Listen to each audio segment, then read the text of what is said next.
sa mga katik vloggers, mga subscribers, bago at saka luma, mga supporters, mga dumaan, dumalaw at bumisita sa channel, lahat ng mga viewers, secret viewers at silent viewers, magandang araw.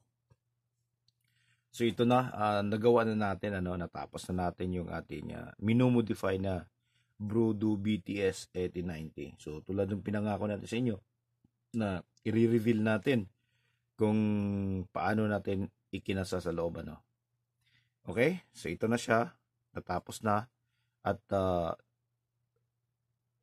sinikap talaga natin na mabubuo natin siya kahit na hindi natin magagamit yung ibang mga button. At least yung pinaka-importante na gusto ng customer ay magagawa natin. Katulad na lang ng Bluetooth, yung Bluetooth tapos yung microphone. Kaya lang medyo may problema to. Ito hindi natin nare-review kasi ito yung para sa mga nakapanood ng nakarang video natin. So yung ganung natin na purchase natin ay hindi siya gaanong malakas yung kanyang microphone. Tapos medyo maingay siya ng kunti. So hindi siya ganong maganda. Tapos yung kanyang FM station ay medyo hindi siya gaanong malinis tumunog. Tapos hindi siya ganong ka-sensitive sumagap ng stations.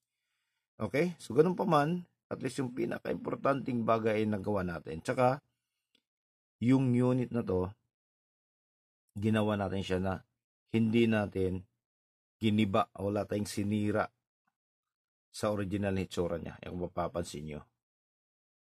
Okay? So ito yung una, susubukan natin yung supply.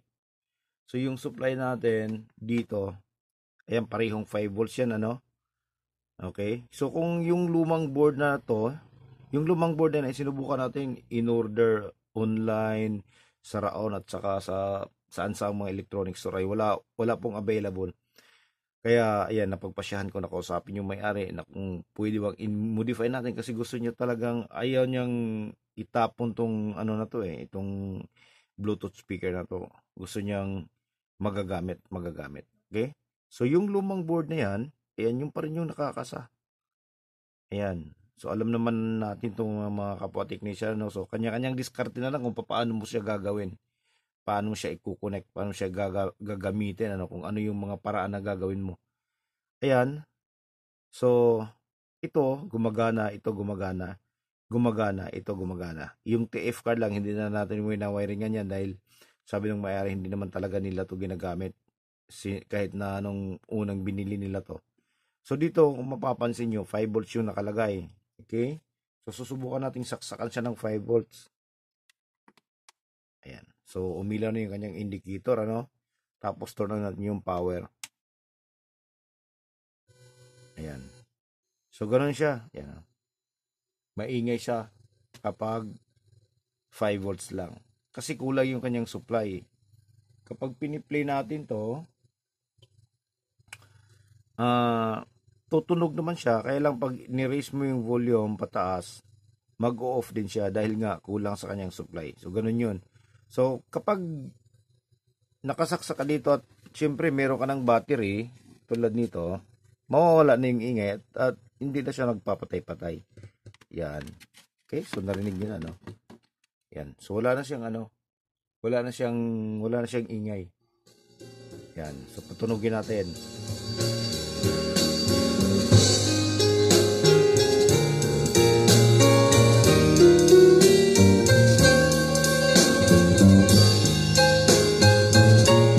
So sa tunog, wala tayong reklamo.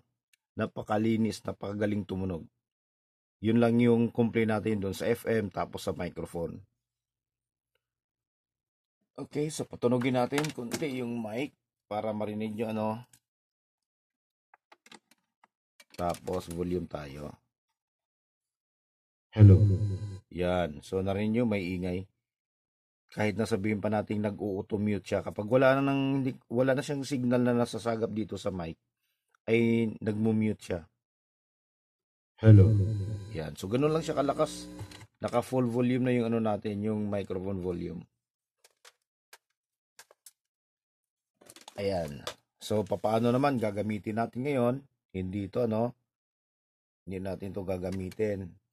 Tanggalin natin yung battery. Yan siya. Tapos gagamitin naman natin yung isang adapter naman, isang klase papunta dito. Kasi ito, maganda to kasi marami na siyang option.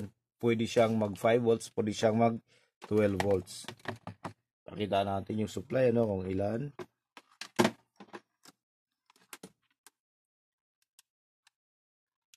Ayan. So, 12 siya. Ayan, oh, 12 volts. Okay. So, sasaksak natin dito. Ayan, nag-high na siya. Tapos, hintayin natin mag-connect.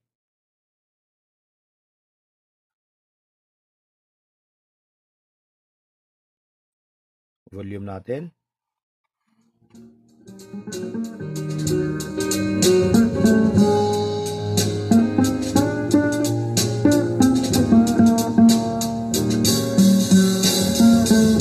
Okay? So, gumagana siya, di ba? So, paano naman kung nakakabit yung battery, hindi ba puputok? Ayan. So, kung technician ka, alam mo na kung ano yung gagawin natin, ano? Saksak natin tong battery. Ayan.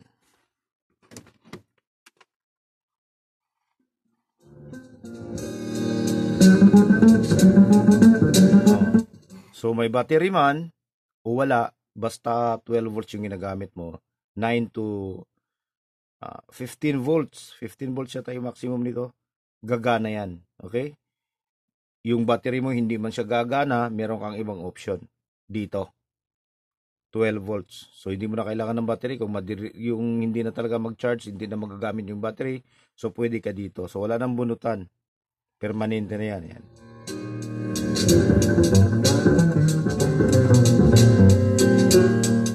Okay, so ngayon naman, papakita natin, ano, off natin to. Ipapakita natin to dito kung paano natin ginamit yung board na yon. Okay. So, ito yung lumang board. Ayan yung hinahanapan talaga natin. Pero wala tayong makita online o kahit nasa raon, wala tayong makita. Ayan siya. Okay? Tapos, ito na yung pinalit natin para sa mga nakanood sa video natin, lumang video. Ito yung kinabit na natin. So, pina-flat natin dyan ng maigi. Kasi kung hindi mo siya i-flat ng maigi, hindi mo maisasara to. Yun. So, halimbawa na lang ano to. Sasara natin siya. Ito muna. Okay, wire na maiipit, ano. Ayan. So, ayan siya. Salpak na siya. Ayan. Screw na lang yung kulang dito. Yung 5 screw. Okay? Ayan. So, ang ginawa natin dito, para lumapat talaga siya,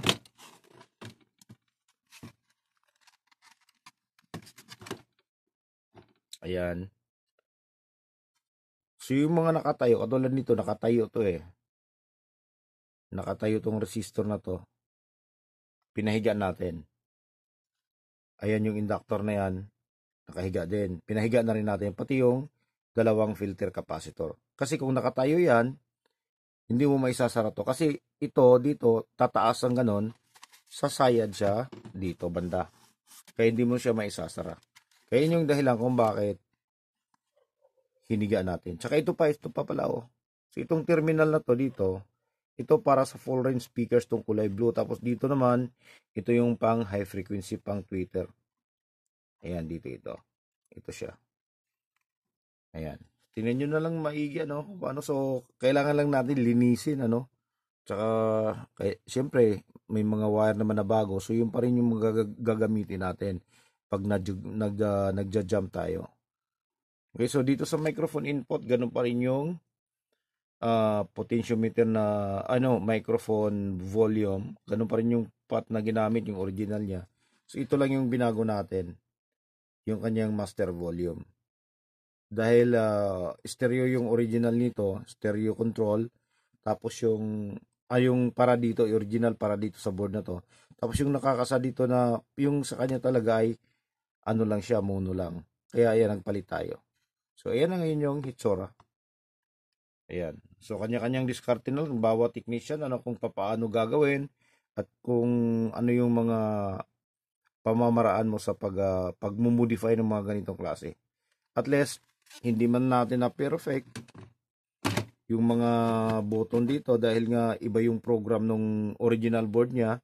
So katulad nito yung cheer, awkward, applause, ano pa to, umlaut. Hindi na natin magagamit to. Okay? So pero merong dalawang function dito na kinabit natin.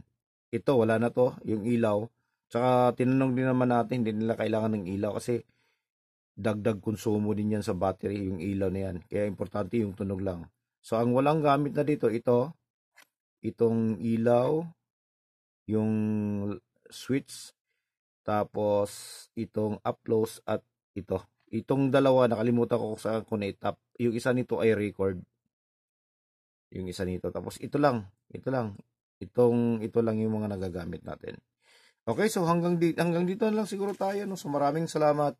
God bless at bye-bye.